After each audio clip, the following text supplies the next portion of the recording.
Hi everyone, and welcome to AutoCAD. My name is Ari, and I'm an AutoCAD professional with Digital Drafting Systems. Today we're going to look at some Express tools and, in particular, break lines.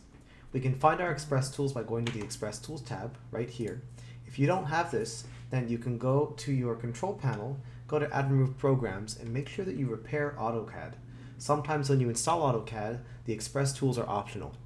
So always go back there, check and make sure so you can do a repair and then a reinstall of AutoCAD to get these. So from the left to the right, we have all kinds of different tools, some of which are for blocks in particular right here. You can also draw text on arcs, so that's pretty nice and pretty nifty. We've also got some modifications to text, and we can explode it in different ways here. We can also change the case of all text very quickly, rotate it all very quickly, and so on and so forth. This is also, let's go back to our Express tools. This is also where we can convert regular text to M-text. So older text that's made in older versions of AutoCAD can be converted right here. We have some auto number features, enclosing some text in objects, which is quite nice. And we also have some alignment tools. And here we are, our break line symbols. And the other tools here, there's lots of different tutorials on them, but let's look at the break line symbol one in particular. So let's click on it. Here at the bottom, we see that we have three options. We can choose block, size, or extension. What block means is we can actually use another DWG or another block itself as a symbol for the break line. So right now we're using the brkline.dwg file. We're going to leave that one as is. So all we have to do is click enter and we're good to go. And it's now telling us that we are using that. Next we can go to size. Right now we have it set to 1/2 of an inch and the extension is set to 1/16 of an inch. We can see that right up here and here. So let's leave it as is for now. Let's see how big our break line is. So firstly, all we have to do is choose our starting point. So let's say we want to make a break line right around here or so. So we can just click once. We can now drag to a certain extent. We can also type in our distance. It looks like about 37 feet seems to be about right for this one. Let's even make it even at 35. Our break line is now almost ready. It's asking us to specify the location for the break symbol.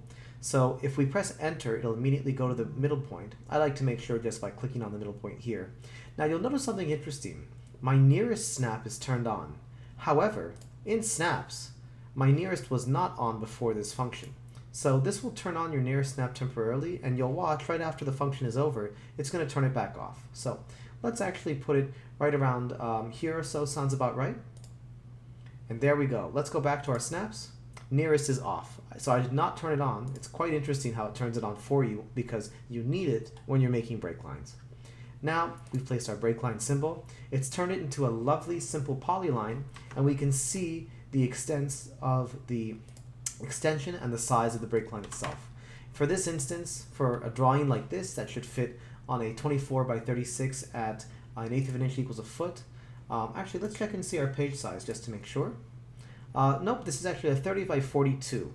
So for something like this, it seems to be about the right size, and you can always modify it. So let's look and see what happens when we modify the size of our break line and our extension. So in this case, we want to set it to 1 for the size. We're going to double it, and the extension, let's also double it and set it to 1/8 of an inch. Let's make this break line right next to the other one. We'll make it around there, and we'll end off around here. Let's put our symbol once again in a similar spot. This midpoint looks pretty good, I'd say, maybe around here. And there we go. We now have a much larger break line symbol, and the extension has also increased itself just a little bit more. You can see that we actually stopped at different positions, but it actually made it quite larger. And so this is how we can use a lovely break line symbol generator, essentially. It doesn't turn it into a block, it's simply a polyline. We can see that in properties. So it's quite an interesting tool. I think that you guys will get a lot of benefits from it. Thank you very much for watching this tutorial. My name is Ari once again, and I am an AEC technical specialist and AutoCAD professional with Digital Drafting Systems. Hope you have a great rest of your day. Take care.